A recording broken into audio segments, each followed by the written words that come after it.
Man with the Iron Fist was, it was not good. And I didn't even find it that enjoyable, starting off with the horrendous acting of RZA.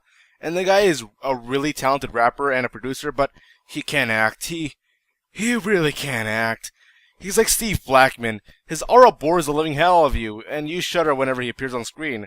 Now, not just the cast, but also this movie as a whole is really inconsistent. There are actors who play the role straight, like the Prince and Lucy Liu. Then we have Ryo from Street Fighter camping his ass off, along with Russell Crowe. Then we get MMA fighter Chun-Li going for intensity, and you're like, what the fuck?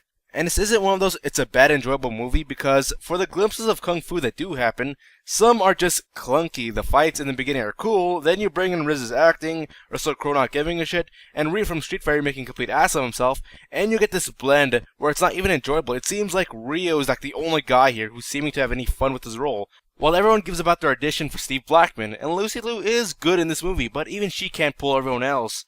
Now, my favorite movie of all time is Kung Fu Hustle, which is inconsistent also, but even that had a sense of what it wanted to be. This?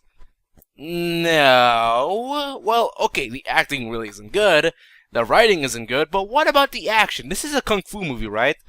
Well, I will admit that the action at times is really good, but they're either too short or unimpressive, with a huge payoff in the end being very underwhelming. Batista may be an intimidating guy who can powerbomb the shit out of me, but he really is unimpressive, and sadly, he's a lot better than RZA and Russell Crowe. Also, the more better fighters in the movie, like Chun-Li, don't really get time to shine.